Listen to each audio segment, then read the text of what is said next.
no anda el cartelito de aire, entonces no sabíamos que estábamos en el aire. Yo estoy en el aire hace muchos años, pero bueno, escúcheme, Moreno, al fin primer viernes del 2023. ¿Se da cuenta? El primer viernes del 2023. Estamos muy bien, estamos muy bien. ¿Cuántos años van de programa ya? Un montón. Es un buen dato, un montón. Es un montón, es del 2016. No, 7 años de venir fácil. Sí, no Fer, ¿cuántos años de programa? No recuerdo. Octavo es este. Ah, la pucha. Este es el octavo. Hace 8 años. Mire que hemos crecido con el programa, ¿no? Y sin el programa también hemos crecido. Pero tenemos que haber empezado. No, pero empezamos en el gobierno de Macri el programa. Eso fue en el 16. Claro, 16, todo el 16. Son 7 años. Claro. 8 no, tenemos el productor. Este va a ser el octavo, ¿no? Tienes razón. Empezamos el octavo. En el octavo. Entramos, no terminamos, claro. Entonces pasaron 7 y empezamos el 8. No, yo dije 7, parecía que hay que ponerlo. Bueno, no vamos a ver la matemática que dice. Hay que poner los puntos de referencia exactos para saber que se computa. Correcto. Claro. Empezamos el octavo, muy bien. Empezamos el octavo. Es correcto, pero es un montón de años, ¿eh? Es un montón de años que estamos. Por eso. Y un montón de años tenía el Papa, ¿no? Que se fue. Sí, Ratzinger se ha advertido al comando celestial. Sí, un montón de años, tenía 95. Es una cantidad de años importantes. Sí. Él había... Bueno, Mirta ya anda por ahí, Mirta de grande, por 95. Sí. Mi madre siempre decía, no, Mirta es más grande que yo, decía mi mamá. Qué linda. Todo eso. Pero conocí varias que dicen, no, Mirta es más grande que yo. Y bueno, y es verdad. Ahora ya uno puede decir Mirta es más grande que cualquiera. Casi. Pero está muy bien, ¿eh? Sí. El Papa también, el Papa emérito estaba muy bien. Le hizo bien a la Iglesia, al revés de lo que piensa la progresía. Exacto. Siempre nos pasa que, aparte opinan sin ser religiosos, no hacen opiniones terminantes sin ir a misa, son tremendos, ¿eh? Son tremendos. Sé que yo una vez le pregunté a Metol Ferré sobre algunas cosas. Él era un hombre de la Iglesia católica y además muy nacional, muy latinoamericano, uruguayo, un tipo muy querible. Y él me dijo que la elección de Ratzinger era muy importante, porque el pueblo alemán merecía salir de la estigmatización, además de las condiciones. Nunca lo vi, pero me parece que la presencia de él le hizo muy bien a la Iglesia. Fue un punto de inflexión. A veces tiene que haber puntos de inflexión en los procesos. Y él fue un punto de inflexión muy interesante entre Juan Pablo II y Francisco. Él lo elige a Francisco, ¿no? Obviamente lo termina eligiendo el marco, claro, el colegio cardinalicio y el Espíritu Santo, pero él tuvo su influencia, ¿no? Claro. Él tuvo su influencia. Y te diré que con el tema que siempre abruma sobre los problemas de pedofilia y cómo abordarlos, porque como el Benedicto XVI fue muy importante también frente a ese tema. Se dedicó especialmente a un diálogo entre la razón y la fe. Especialmente, hay un libro, tengo un libro de cabecera propiamente, está en mi mesa de luz, sobre el diálogo entre la razón y la fe, que es un libro de alguien que dialogó con él durante un tiempo y fue transitando. Bien interesante. ¿Sabe qué? Mire lo que le voy a recomendar, que hace mucho que no le recomiendo nada a Pimpi, hace como años. ¿Sabe que en esta historia de buscar en Netflix? Yo voy aquí para que vean en Facebook, es una manera de responder. Usted sabe que en esta historia de que uno está, bueno, como estoy con el negocio de vacaciones y durante 15 días nos vamos a publicar, tuvimos algunas horitas más y vi si había algo en Netflix. Últimamente está horrible, no había nada para ver. Y 2 cosas tengo para recomendarle. Una, que es una novela clásica de la literatura alemana, ya esta es la segunda versión que hacen de esa novela, es Sin novedad en el frente. Te escuché recomendar. Yo le recomiendo porque usted está dentro de la guerra, hay que vivirla, los que de alguna manera estuvimos es dentro de la guerra. Pero lo otro que le iba a recomendar, buscando ahí si encontraba otra cosa, un documental sobre infinito. Infinito. Ajá, El infinito. empecé a ver, mire qué Y casualidad. entonces me acordé de usted, porque entre ellos hay un par de matemáticos, una matemática y un matemático. Bueno, después lo dejé, no Pero lo bueno, y porque en esto del diálogo entre la razón y la fe, los matemáticos, obviamente, los físicos, psicólogos también, hay astrónomos, pero los matemáticos opinan, naturalmente, sobre el infinito. Y entonces hay un matemático profundo norteamericano que empieza a explicar los problemas del infinito. Infinito más uno, ¿cuánto es? Bueno, infinito más uno es infinito. Por entonces, sigue siendo infinito. claro, bueno, entonces, pero en el fondo termina diciendo, bueno, finalmente todo se va a terminar con esa historia de todo se va a terminar, se van a apagar las estrellas, se termina. Y entonces se hace un silencio cuando el matemático termina desde su propia lógica, matemáticas, de explicar que todo se va a acabar. Y entonces el que está haciendo el documental, que nunca se ve, se hace un silencio y seguramente tenía una cara particular, claro. Y entonces el matemático le dice, pero ¿sabe qué pasa? A los 25 años me enamoré y empezamos de vuelta. Y entonces, como diciendo, no sé si se termina. Claro, no sabemos, hay otras dimensiones, hay otras dimensiones. Y este diálogo de Ratzinger entre la razón y la fe es un libro que recomiendo. Obviamente cada respuesta de él hay que leerla, volver a leerla. No es que uno lo lee y después se olvida y queda ahí es una novela. No, hay que leerla. Claro, se ve que... Y hay que leerla. Y el diálogo con Dios, un diálogo muy interesante, dice, ¿qué es la oración? Es el diálogo con Dios, uno habla con el idioma de Dios, que es la oración. Y de alguna manera también está ahí el diálogo con Dios a partir del trabajo, ¿no? Que eso es lo que dijimos alguna vez, el gobierno anterior y este gobierno al sacarte el trabajo te saca el diálogo con Dios.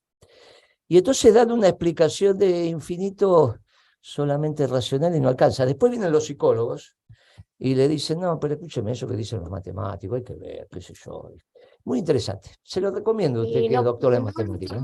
¿Pero teólogos no aparecen? No, en este caso no. En este caso son físicos teóricos. Sí. Hay físicos teóricos, hay matemáticos, hay astrónomos, hay psicólogos. Astrónomos me gusta. Lo que más me llamó la atención los psicólogos, pero está muy bien. Porque claro, la dimensión de, ¿no? Se lo recomiendo, le va a gustar, ¿eh? Usted que suele ver estas cosas y le va a gustar, y se lo voy a recomendar, ese libro también de Rashid, la diferencia, claro, el diálogo entre la razón y la fe. ¿Sabe que está yendo a misa, Pimpi, no? ¿Le dije, Litia? No. Sí, está yendo a misa. Ya fue a un par de misas, no que va todo el tiempo, pero... Voy cuando quiero. Claro, como siempre. Va cuando quiere, cuando siente. Cuando siente siento nada más. Me gusta mucho el padre Eduardo. Claro. De Santa ya me comentaste. Ya te lo dije. Sí. Me gusta mucho lo que él habla, me gusta el clima que se genera, me gusta estar en su misa. Capaz que otra misa también. No sé, la otra vez fui y lo veo en la puerta y digo, Eduardo, no me digas que era otra hora. No, me dice, porque estaba con la ropa esa. Y me dice, no, es que el padre, bueno, no sé cómo se llama esa ropa que se pone para dar la misa. Dice, el padre Luis va a dar la misa hoy. El domingo también la dio Luis, ¿eh? Porque Eduardo me parece que no está. Sí, estaba. Estaba también. Sí, Eduardo andaba por ahí, eso me dijo. Y me gustó también el padre Luis, no tanto como Eduardo, pero ¿sabes qué me pareció? Re didáctico, re llano, sí. Bueno, qué sé yo, cada uno le mira las cosas que... Es una homilía muy interesante el domingo también, ¿eh? Las homilías de ellos son realmente para escuchar, ¿eh? Bien interesantes, tipos formados, bien. Exactamente. Bueno, y al final se hizo la cita entre Marta y el Papa, se hizo. Estaban, obviamente, estaban con el tema del duelo, ¿no? Por la muerte del Papa emérito, pero la tuvo. Bien interesante, ¿eh? Igual queda en el marco de lo privado. Yo simplemente le cuento que estuvo la reunión. No, esto queda en el marco de lo privado. Simplemente le digo que tuvo la entrevista y nada más, lo que se habla. Te digo una pequeña anécdota. Sí, a ver. vos sabés que hace 4 años, nosotras en el Sindicato Ama de Casa queríamos hacerle un regalo al Papa. Entonces buscamos un artesano de tapices en Catamarca. Queríamos una artesana, bueno, encontramos un artesano, buscamos una imagen de San Francisco. Buscamos un montón, encontramos una imagen de San Francisco. Y le encargamos a un artesano que hiciera un tapiz con esa imagen. Y se lo íbamos a llevar cuando Camila, que es economista, participara de la reunión esa en Asís de jóvenes economistas, la economía de Francisco y demás, que iba a ser fines de marzo del 2020. Bueno, se suspendió obviamente, porque empezaba toda esa historia. Y cuando empezó con la pandemia y las medidas de restricción de movimiento y demás, entonces no se hizo. Y creo que se hizo algo en el 21, pero resulta que a ese momento la Camila estaba embarazada para tener su niñita. Entonces ya no pudo ser parte del viaje. Entonces, cuando supe que la Marta se iba a ir, le pedí si le podía llevar el tapiz que nosotros hemos hecho hacer para él, porque ninguno de nosotros está por viajar. Y la Marta se lo dio. Así que el Papa nos mandó una bendición para las compañeras del Sindicato Ama de Casa. Fue muy lindo, me alegro mucho. Este viernes, sábado y domingo van a estar bendecidas. Por lo menos este viernes. Puedo decir que no creo que tan cortito sea bendición. Yo creo que será una cosa depende de ustedes. Yo le digo, 3 días van a estar ahí. Después hay que ver lo que termina pasando. Pero 3 días, no es poco, 3 días. No es poco. Vívalo. 3 días, che. Vívalo con alegría. Desde ya, me contó la Marta hoy, me escribió, me dijo que el Papa había su santidad, el tapiz de ustedes lo tiene ya su santidad, me dijo, y me dijo que mandaba una bendición para nosotras, y yo les empecé a contar en los grupos nuestros a las chicas, pues cuando supe que la Marta, me puse urgente a recuperar el tapiz de la Camila que vive en Quilmes, hacer una cartita, armar una carpetita con algo, bueno, en fin, preparar las cosas. Y les conté a las chicas cuando ya le había mandado todo con la Marta. Y ellas estaban muy contentas porque a nosotros nos ilusionó mucho hace 4 años haber buscado la imagen, haberlo encargado para él, buscar un artesano argentino que lo hiciera. Y después que se nos frustró la posibilidad de hacérselo llegar, ¿sabes qué? Bueno, así que ahora están todas contentas. Se lo cuento porque con este tema del duelo estaba así, cambiaban las audiencias, se hacían las cosas. Mira vos. No lo cambiaron.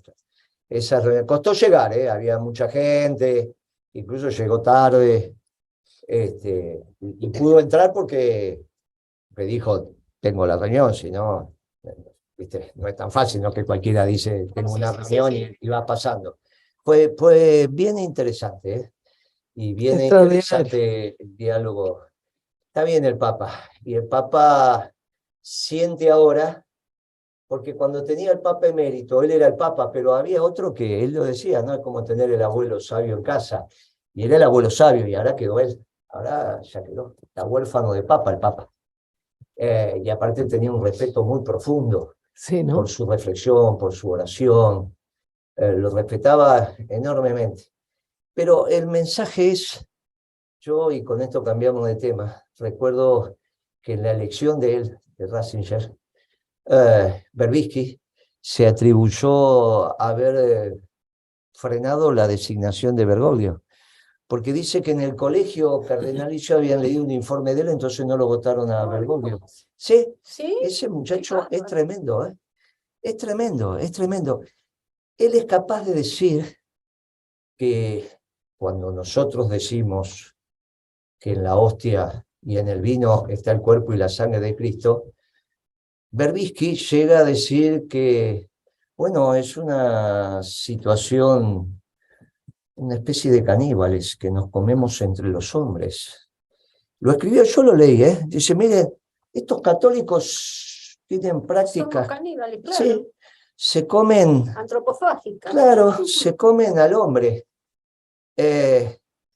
Y desde esa lógica, que es una lógica absolutamente menor, que la podría tener un chico de 3er grado, ¿no? Esa lógica de P, entonces Q y solamente eso, él se atrevió a decir que no. Pero una razón muy menor, digamos, claro. Ni siquiera la física cuántica o la lógica de la física relativista, una cosa muy menor. se atreve a escribir que él, con un informe que hizo, impidió que Bergoglio fuera papa, y entonces lo eligieron. Sí. Fíjese cómo incide en el Ahora, panorama mundial, ¿no? es el ordenador de muchas políticas del gobierno y del progresismo. Esto es lo que pasa con el progresismo argentino. Tienen intelectuales muy menores, muy menores. Tienen intelectuales muy menores. Tienen que empezar a reflexionar de verdad, a ver qué les pasa en la vida y en el mundo. A ver si nos ayudan a que el peronismo gane las elecciones en el 2023. El peronismo, no el Frente de Todos. El Frente de Todos se terminó. El peronismo va a elegir un candidato a presidente, entre todos los que seamos candidatos a presidente, va a elegir uno. Todos nos vamos a encolumnar. Claro. Y capaz, yo estoy muy optimista, capaz que tenemos una elección extraordinaria. Porque, Guitia, usted sabe que el mundo es favorable para un gobierno peronista. Cuéntenos cómo viene el mundo, a ver. Bueno, tenemos una América Latina caliente. A la pucha. Bueno, empecemos por ahí, empecemos por América. Por Hispanoamérica, vamos a tocar Iberoamérica y después también podemos finalizar con lo que está aconteciendo, un breve toque con lo que está aconteciendo en Estados Unidos también, ¿no? Pero bueno, estamos con Perú y con Bolivia, con situaciones bastante complicadas, con manifestaciones, cortes de calle, bloqueo. Bueno, ya de Perú hemos conversado, han retomado las movilizaciones, en donde, digamos, ahora estas últimas han sido apoyadas por la Confederación General de los Trabajadores Peruanos, estas últimas movilizaciones. Sabemos que hay una fractura que, digamos, hay que mirar atentamente porque hay elementos de lo que acontece en América Latina, en estos países en particular, que podrían tocarse con situaciones que están aconteciendo en Argentina. Son alertas, son alarmas. Una cuestión es la disputa que hay entre los poderes del Estado, poder ejecutivo, poder legislativo, poder judicial. Con sus características, en Perú hay una disputa, digamos, y es lo que aconteció entre el poder legislativo y el poder ejecutivo, y ahora están en una situación bastante cercana a la anomia, y no solamente cercana a la anomia, sino a la fragmentación del territorio. Porque la política giró sobre su eje, además, giró sobre su eje, y no dio cuenta del Perú profundo, que una cosa es el Perú que está sentado en la costa y otra cosa es el Perú de la montaña. Y en Bolivia también hay una disputa entre los distintos poderes, incluso desde el punto de vista territorial. Y también, digamos, hay una situación en donde aparentemente sí hay una conducción por parte de la oposición en esta situación, pero también está cerca de la fragmentación territorial. Y yo me acuerdo cuando en Mendoza plantearon que Mendoza no tendría que formar parte de la Argentina, ¿cierto? El presidente de la UCEP. Y también me acuerdo y veo estas fracturas y estas que hay entre el poder ejecutivo, el poder judicial, ¿sí? Entonces digo, cuidado, ¿no? Cuidado con lo que está pasando en América Latina. No vaya a ser, digo, me parece que desde el punto de vista político y obviamente desde el punto de vista de nuestra doctrina, nosotros tenemos que saltar por encima de estas cosas, de estas cuestiones, no digo estas cosas, estas cuestiones que son graves y atentan contra la integridad de un territorio y atentan contra la integridad de una nación. Entonces justamente nosotros tenemos que ponerlo a la altura de los acontecimientos y creo que estamos yendo en la buena dirección, porque estamos pasando por encima de esta situación que pone en riesgo la integridad y pone en peligro las patrias latinoamericanas y las nuestras en particular. ¿Y de Brasil? Bueno, Brasil asumió Lula el 1 de enero. Leí los discursos que dio ante los distintos lugares. Desde el punto de vista político institucional, bueno, puedo tirar algunas cuestiones. Me llamó la atención, bueno, habló de la defensa del medio ambiente, en general la deforestación del Amazonas, habló de hambre cero. ¿Qué tuvo el discurso de Macron? Qué bárbaro. Digo, eso. Creó un montón de ministerios, 37 ministerios tiene en este momento Brasil.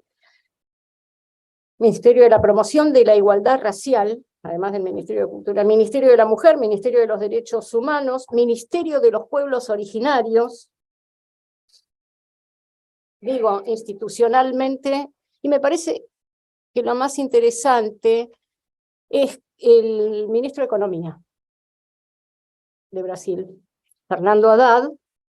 Fernando Haddad Fue el que perdió con Bolsonaro. fue el que perdió con Bolsonaro, fue alcalde de San Pablo, fue secretario de Finanzas de San Pablo, es del PT, es un PT puro. Digo, antes habíamos hablado que había un ciclo económico que de alguna manera continuaba en Brasil a partir de ministros neoliberales. Ahora es un socialdemócrata, hecho y derecho, tiene un máster en economía, pero cuidado, me parece que la reflexión ¿es un socialdemócrata? ¿Va a haber cambio desde el punto de vista económico o coinciden neoliberales con socialdemócratas? No va a haber ningún cambio. Bueno, digo, porque de repente, digamos, algunos o algunas pueden decir, es un PT puro, va a haber un cambio en la política y en el ciclo económico. Entonces, bueno. El ciclo económico va a seguir siendo el mismo, como siguió siendo el mismo entre Guzmán y el ministro de Economía de Macri, Lacunza o como se llama, o Duhovne o Plagay.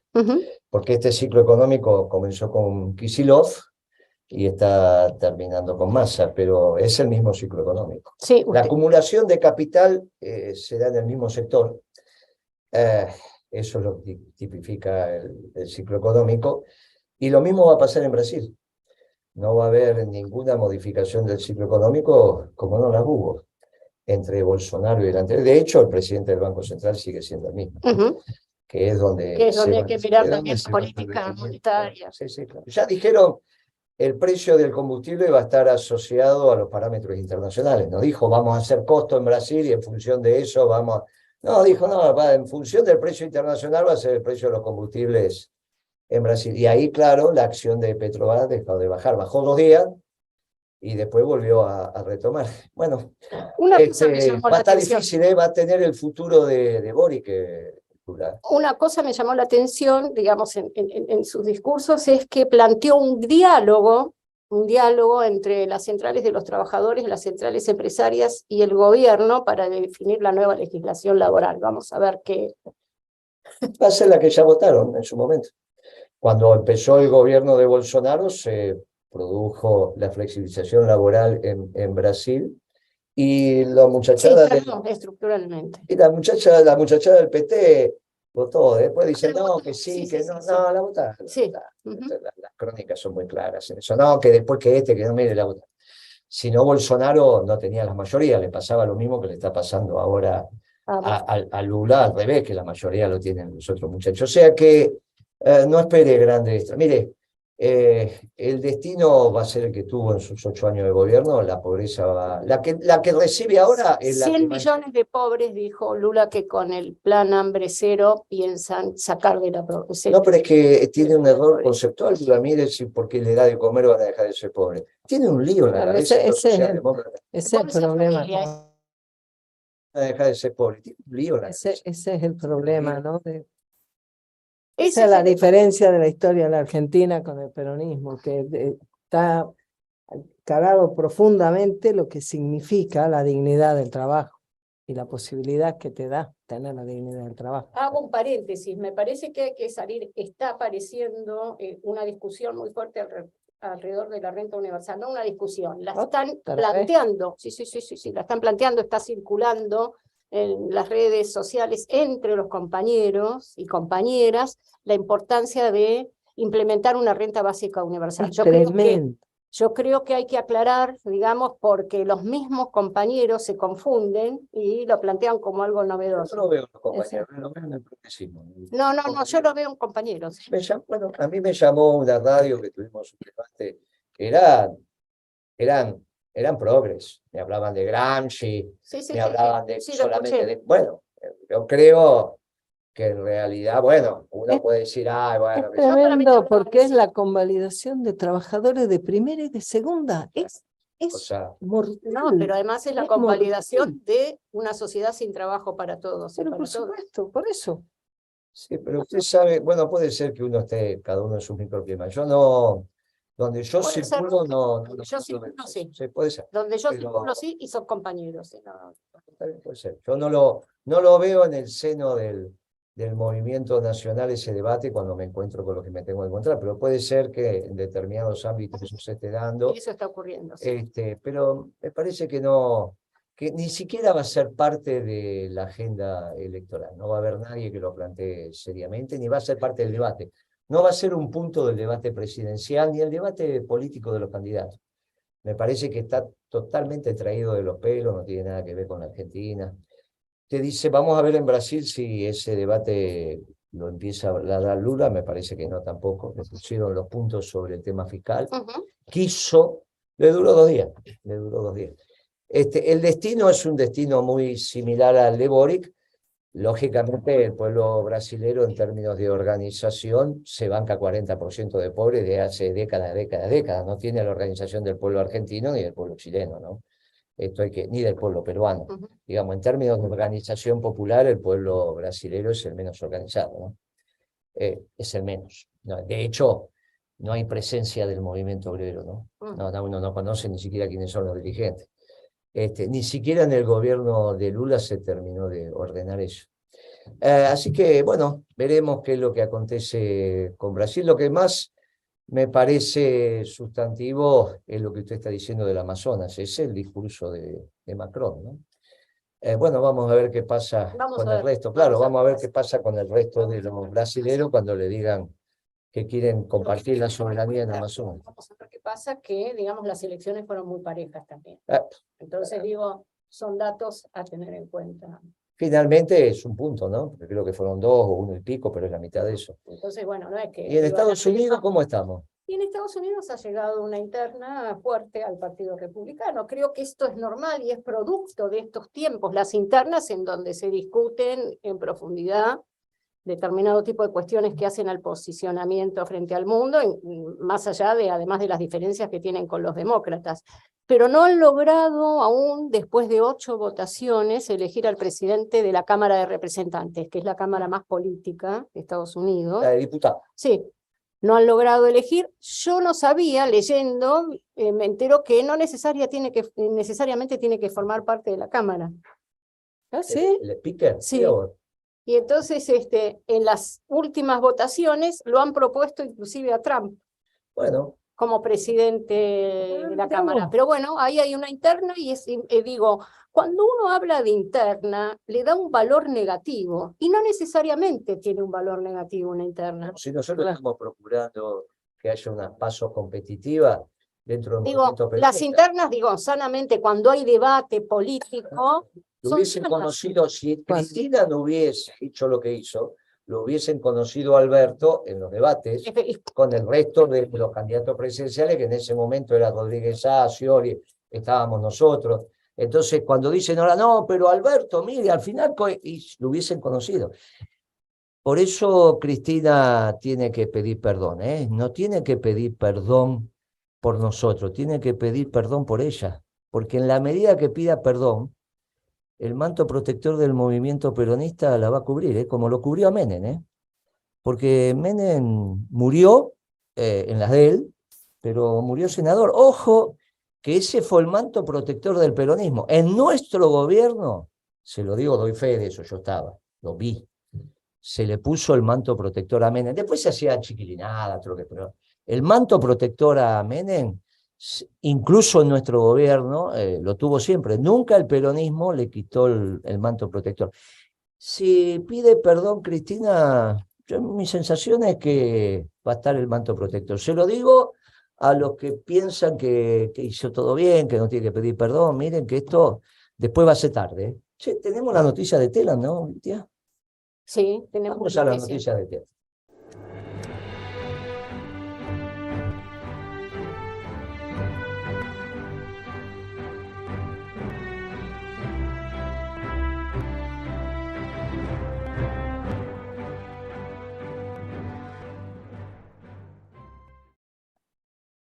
Y tía, ¿y qué nos pasa en la guerra en Europa? Bueno, en la federación, entre la Federación Rusia y Ucrania, bueno, Año Nuevo empezó con un ataque con misiles en una ciudad del Donetsk, a un asentamiento de la Federación Rusa donde fallecieron muchos soldados.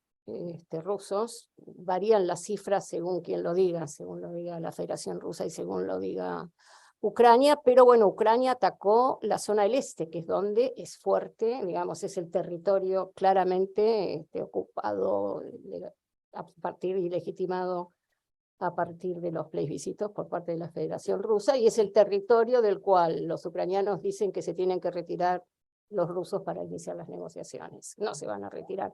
Bueno, digo, esto es lo que dicen los ucranianos. Después de eso, se acercaba la natividad para los ortodoxos, que comenzó hoy y termina el 8, y la Federación Rusa, por pedido del patriarca ortodoxo ruso, que bueno, hubo una interna ahí también en la iglesia, que los ucranianos desconocieron, que en un momento, digamos, era para todos el patriarca. Y bueno, Putin se hizo eco de eso y decretó el cese al fuego unilateral para que sus soldados pudieran conmemorar la natividad. Pero también quería resaltar en estos movimientos que hay, ¿no? Que ha lanzado un buque con los nuevos misiles hipersónicos, que son muy difíciles de alcanzar y que ponen en cuestión las defensas antiaéreas de Ucrania claramente, porque todavía no han... son los más rápidos que hay en este momento en el mundo, 9 veces la velocidad del sonido, 1000 kilómetros de alcance, o sea que con buques son intercontinentales estos misiles. Y lo interesante es el viaje que va a hacer este barco, que pasa por el Mediterráneo, pasa por el Atlántico y termina con maniobras en el Océano Índico.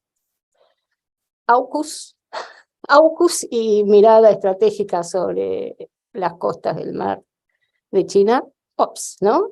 Pasa por lugares que competen al AUKUS. Entonces digo, también, dado que no hay todavía defensas fuertemente preparadas para hacer frente a esto, genera un cierto escozor en los portaaviones, ¿no? Y es porque hay que generar una defensa contra estos misiles hipersónicos. Bien.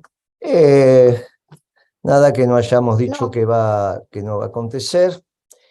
Hay que ir viendo cómo se desanda la elección norteamericana, qué es lo que va pasando y cómo empiezan a construir las instituciones del nuevo orden internacional. Y la van a construir 2/3 partes de los norteamericanos, una 1/3 parte de los rusos. Ese va a ser el esquema de repartija. Y así va a estar. Veremos cómo lo vamos transitando. Lo importante es un proceso lento, ¿no? No es de aquí. Bueno, no, claro. Lo importante es que nosotros entendamos con precisión qué es lo que está aconteciendo en un occidente que se está ampliando. Un occidente que... ¿Estaría dejando a China? Y yo diría que el mundo va a ser el occidente, para ponerle un espacio filosófico, teológico, de las religiones, claro, de las religiones monoteístas. Ecuménico. Sí, por eso la importancia del Papa también, sin duda. que es el que, claro, y en esto hay una transformación en nuestra iglesia, en la incorporación del resto. Y su diálogo no solo con el judaísmo, sino con los musulmanes, ¿no? Pero sí, central. Claro. Es central. Y ahí hay una lectura muy importante sobre el rol de Irán. Porque si Irán pasa a ser occidente, como lo fue, históricamente. Cuando estaba el Shah. No, claro, y antes también, digamos, ¿no? Podría decir. Entonces, sí, lo Darío tiene mucho que ver con la construcción de Occidente. Mucho que ver con la construcción de Occidente. Entonces, tenemos el tema de Ciro y los persas, justamente. Claro, este occidente que se va ampliando y que quizás llegue hasta las fronteras de China, y que lo único que no sea occidente sea China. Es lo que hay que reflexionar. No digo que va a ser así, digo que todo pasa a ser también desde el interés nacional internas dentro de Occidente. Y bueno, vamos a ver cómo esto va evolucionando. En este occidente que ya no es solo judeo-cristiano, es judeo-cristiano-musulmán, ¿no?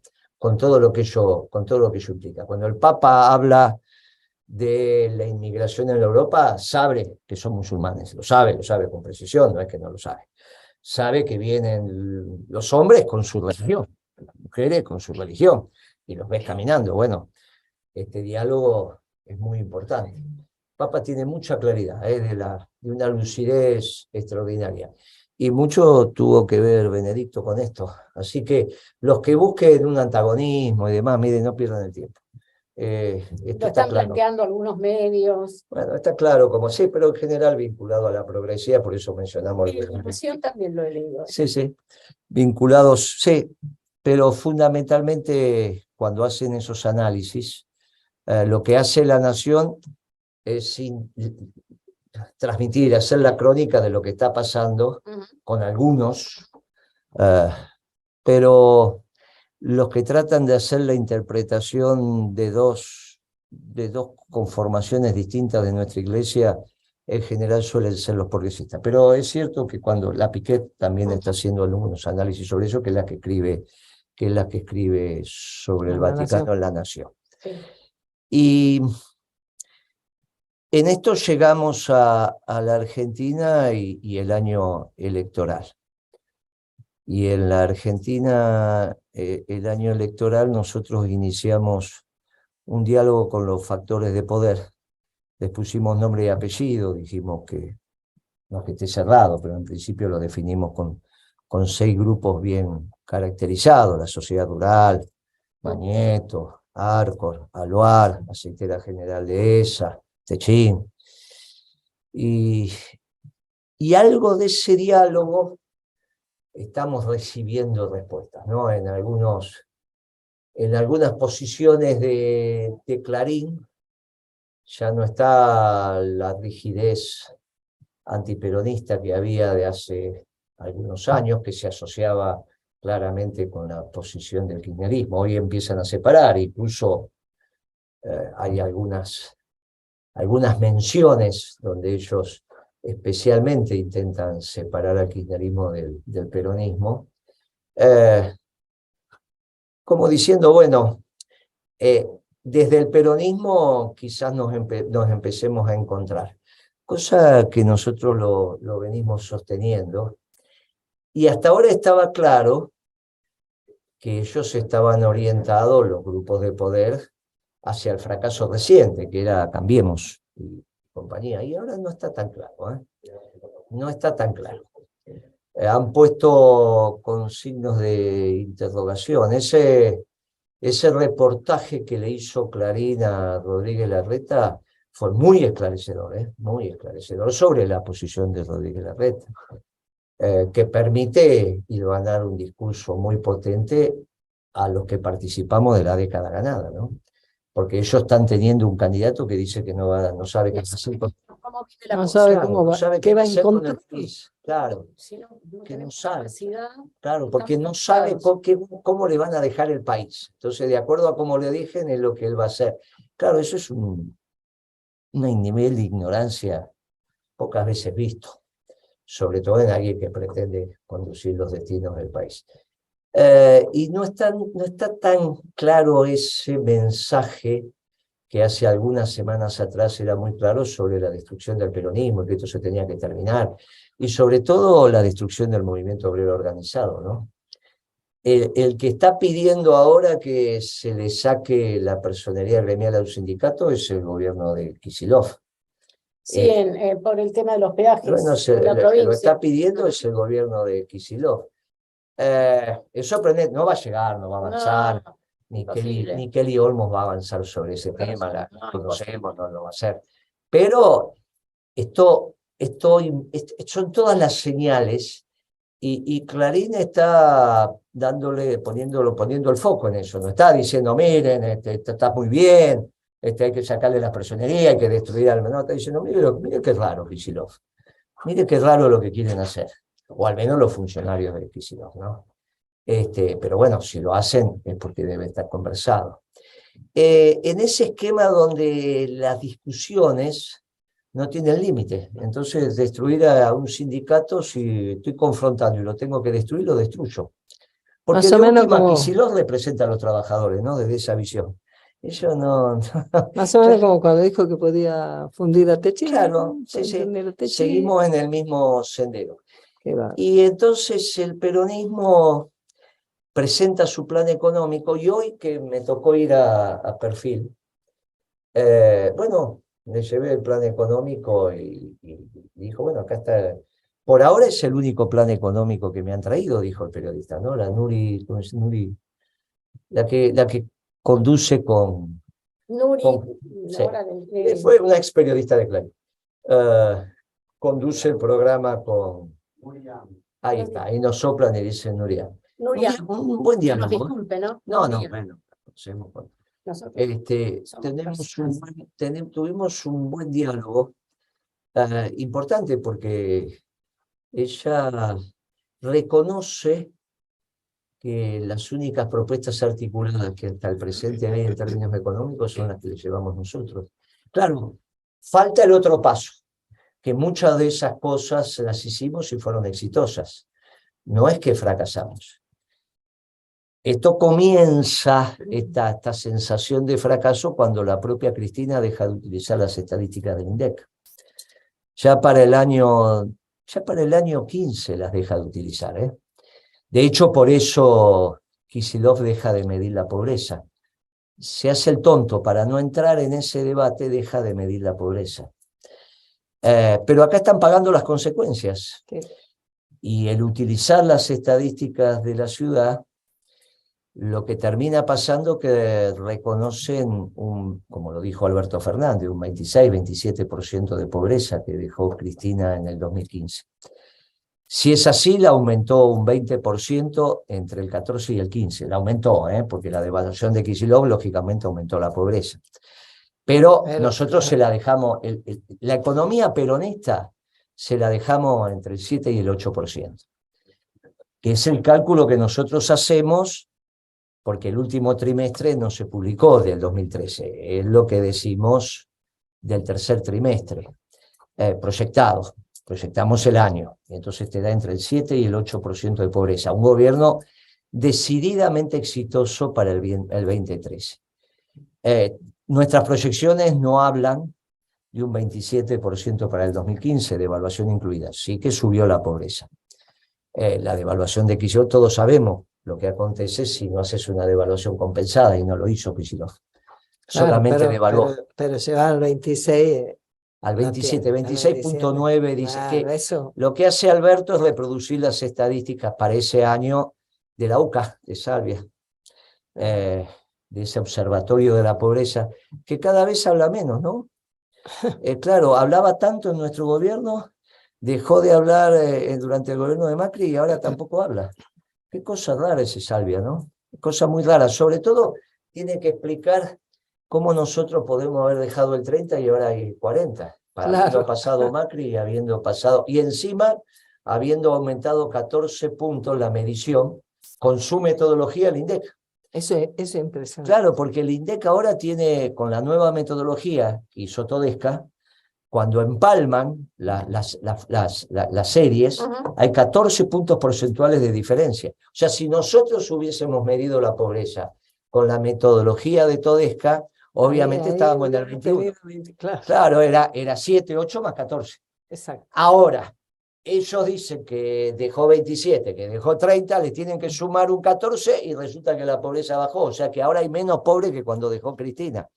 Son muy raros porque terminan siendo un mamarracho. Muy poco serio, claro. Ahora, cuando ese debate se da, lo que va a reinar es el espíritu que hay en el pueblo. Cuando te paran y te dicen, volvé Moreno, que esto es un lío, volvé. Claro, porque la gente percibe en su bolsillo que nuestro gobierno fue exitoso. Y que este gobierno de Alberto y Cristina es un desastre, es un fracaso rotundo. Lo que queda es el peronismo. Si Cristina pide perdón, es obvio que va a estar el manto protector del peronismo. Si no pide perdón por los desaguisados hechos, no tenemos alternativa. Y esto es culpa de Cristina, porque es la conducción. Si pide perdón, va a ser culpa de Alberto. Y el peronismo no le va a poner el manto protector a un socialdemócrata, pero sí le va a poner el manto protector al a Cristina, no, porque no te deja ninguna posibilidad de discurso de campaña. ¿Qué discurso de campaña le queda al peronismo si no hay nada para rescatar de este gobierno? Solamente decir que este gobierno fue No es socialdemócrata, que fracasó por las políticas que hizo. Voten al peronismo, que en realidad vuelve la década ganada. Y esto no es peronismo, que es lo que me pasó ayer con el pelado Trebuch. No, pero esto es peronismo. No, esto no es peronismo. ¿Qué quiere el pelado Trebuch, que es radical y al cual le mando un cariño? Y que este es un gobierno peronista para decir, ve que son un fracaso. Peor que el de Alfonsín. Con este gobierno peronista, miren lo que dejó al país. Ahora, ¿qué discurso nos queda a nosotros? ¿Cuál va a ser el discurso del peronismo en campaña? Esto es peronismo. Claro, fue la década ganada. No es esto. Esto es socialdemocracia, pero no es tan difícil darse cuenta. No tiene posibilidad este gobierno de hacer campaña. ¿Qué va a decir? Miren qué bien que le va al país, cómo estamos hambriando. Voten, sigan no votando, que seguimos hambriando. Esto del crecimiento, mi querida Pimpi, son los problemas metodológicos. No es que está midiendo mal el INDEC. Es lo que acontece cuando vos construís las series. Mire, dice que este gobierno bate el récord de inversión. Usted mira la serie del INDEC y dice, Alberto, no, pero si el INDEC me lo dice, sí, Alberto, es verdad. Lo que vos no sabés, Alberto, que cuando las empresas multinacionales no se pueden llevar los dividendos, como no se lo pueden llevar por el cepo, eso el INDEC lo contabiliza como corresponde, como inversión extranjera directa. Claro. Como si estuvieran entrando dólares. Bien, ahora no tiene por qué saberlo, Alberto, porque es abogado. Más, la mayoría de los economistas no lo saben, porque para eso tenés que penetrar en las metodologías de cálculo de las cuentas nacionales, que es algo engorroso, y son los expertos del INDEC. Mire, Guitia, cuando los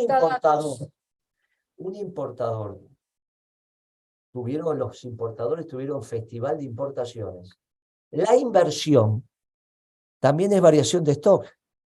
Cuando Massa dice, no, pero esa textil que importó toallas y materia prima para 100 años, esa variación de stock se considera inversión y lo es. Ahora, nadie cree que en un país normal un importador puede importar para 100 años. Bueno, pasó en la Argentina porque lo que vos importás a dólar oficial ya lo estás multiplicando por 2. Después le pones la tasa de ganancia. Lo llevas, la lista de precios del dólar oficial, al dólar blue. Ya de arranque lo compraste a 180 y estás en 330. A partir de ahí le pones el margen. Por eso aumentaron los márgenes brutos. Pero hay que entender lo que pasa con las estadísticas del INDEC. Mire, si hoy hay un PBI pegando en los 100 billones, para hacer números redondos, pegando en los 100 billones de pesos corrientes, si usted suma la facturación de todas las empresas, le va a dar la facturación en términos de valor agregado, no de duplicación. O sea, de los bienes que se consumen o de los bienes que se invierten. No de Techín y el taller metalúrgico. Vamos al taller metalúrgico, que es el que te da el bien de inversión o el que te da el bien de consumo. Y lo de Techín pasa a ser insumo de ese taller. Bueno, cuando uno suma la facturación de los bienes finales, hoy está en 100 billones, más o menos. Seguramente el PBI le va a dar 95 para diciembre y cuando termine enero con la inflación y qué sé yo, va a estar en 100. Si usted divide 100 billones de pesos, o sea, 100 y 12. Si usted divide por 180 el dólar oficial, le da un PBI en dólares, que le va a dar cerca, más incluso de 500.000 millones. ¿Está bien? Porque es menos de 200. El dólar oficial. Estamos haciendo bien las cuentas, ¿no, Pimpi? Ahora, si usted divide 333, que es el dólar negro, le da menos de 300. Claro, entonces dígame, ¿cuál es el PBI? ¿Qué dólar? El dólar blue le da menos de 300. ¿Cuál es el dólar que yo tengo que considerar? Y depende qué querés entender qué pasa. Claro. Porque los precios están puestos para tener un PBI de 100 billones, los precios están puestos al dólar blue. ¿Está bien? Porque usted agarra la facturación de hoy. Los precios están puestos al dólar blue. Pero al dólar de la expectativa. Usted contesta como contesta. como contesta el gobierno. Sentido común le va a decir, no, si mis precios están hechos al dólar blue, usted le pregunta hoy a un empresario cuánto factura en dólares y la divide por 330. Ok. ¿Está bien? Te agarra, va por cualquier... Che, ¿cuánto facturas en dólares hoy? Y te divide por 330. No te divide por 180. Me pregunta cuánto gano en dólares. Claro, y eso es lo que está pasando. Por eso esos niveles, y por eso la pobreza. Por eso estos niveles de pobreza y estos niveles de distribución del ingreso. Ahora, el PBI no es 500 o 500 y pico, es 300. Entonces no pudo haber habido crecimiento. Claro, esto que implica interpretar las estadísticas a la luz de lo que tiene que hacer un correcto economista, que es el semblanteo de la economía, caminar la calle y ver lo que está pasando. Claro. Por esto es lo relevante. Cuando yo le digo, mire, Guitia, cualquier empresario le va a decir cuando factura en dólares, 330. No es detrás del escritorio, entonces, un verdadero Bueno, economista. este es el problema que tiene. Esto por eso terminamos peor. Esto termina peor que con Alfonsín y peor que con De la Rúa. Pero Y inexorablemente va a terminar este año. Porque el próximo gobierno, ojalá sea peronista, no puede agarrar la Argentina con 10 tipos de cambio. Esto Massa lo sabe, todos los chicos lo saben. Si usted va a ser presidente, dice, no, pará, prolijemos esto, ¿para qué quiero 10 tipos de cambio? El oficial, en algún momento lo van a ordenar. Claro. ¿Cuál es el último momento? El último momento después que ganan las elecciones y antes que asuman. Después que ya ganan lo dijiste hace un año. Ahí ya dijiste tenemos, cuando empezó Melconiana a decir que ahí tenía el tenemos, Pimpi, ahí tenemos el entorno superior. Esos 30 días, 40 días, supongamos que la elección se define el 30 de octubre. Bueno, hasta el 10 de diciembre ahí tiene. Ahora, de ahí para acá, en cualquier momento. De ahí para acá, en cualquier momento. Y ahí, el discurso electoral no es de defensa de Alberto Fernández, porque no lo podés como pensar. Es lo que le pasó a Moró cuando fue candidato a presidente de los radicales y el gobierno era que acababa de fracasar el gobierno de la Rúa, sacó 2 puntos, sacó 2.4. Hizo un acto en la Federación de Bobo, en algún lugar ahí, para cerrar la campaña. ¿Quién va a defender el gobierno de Alberto Fernández? Que si voten no para seguir con 7 tipos de cambio, esta distribución del ingreso, esta pobreza. Muy bien. Entonces uno le está diciendo en esta radio progresista al progresismo, miren, acompañen al peronismo. Acompañen, dejen que el discurso electoral sea del peronismo. Claro. Que este gobierno progresista que fracasó sea del progresismo. Díganle a Cristina que pida perdón para que el monto protector del peronismo la va a cubrir. De la misma manera que cubrió a Menem. No lo va a cubrir Alberto, no, él ya confesó 2 veces que es socialdemócrata. Y alguien se tiene que llevar la carga, es así, es cruel, es cruel. Dejen que el discurso electoral lo haga el peronismo. Y vamos como siempre al peronismo, a recibirlo con los brazos abiertos. Este discurso lo iniciamos hacia los grupos económicos y ahora le estamos diciendo al progresismo, termínenla, dejen que el peronismo haga el discurso electoral, termínenla, dejen de hacer daño, porque tenemos una oportunidad histórica. Porque el mundo por primera vez, como usted lo señaló, empieza a virar hacia los espacios nacionales.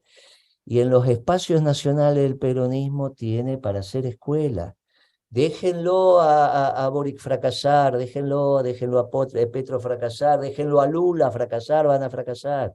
Muy interesante lo que contó Guitia de Perú, muy interesante lo de Bolivia. Vamos a ver cómo evoluciona eso, vamos a ver cómo se va transformando eso en algún pensamiento nacional que va a surgir.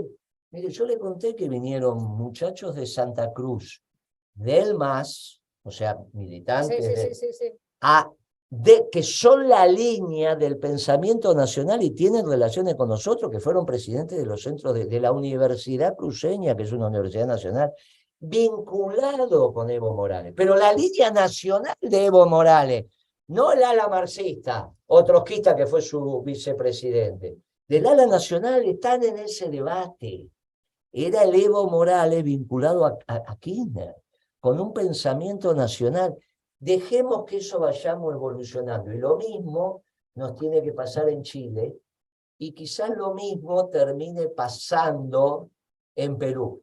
Que este peronismo Nos tiene que ser mucho más fácil peronizar Bolivia y peronizar Perú. Nos va a costar mucho con los uruguayos. Y con los chilenos vamos a hacer uno fácil. Los uruguayos son bravísimos. Nos va a costar, salvo los uruguayos que vienen de Argentina. Pero lo vamos a intentar. Este es el momento. Y les pido a los progres que se tranquilicen, que fracasaron en el gobierno, que ya está, que se hace motu por el foro, hagan silencio, motu por el foro, paren un poquito. Que vuelvan a ser los representantes de la minoría en los organismos de control.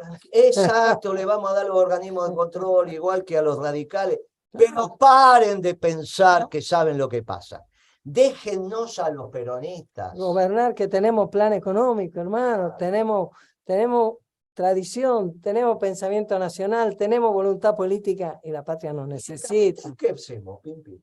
En Capital estamos a full, Guillermo, estamos a full. Ya casi no les dejó lugar a la Capital, pero te digo, estamos a punto de tener la personería provisoria y estamos en una movida, convocando a todas las agrupaciones a un frente de peronismo de verdad en la Capital.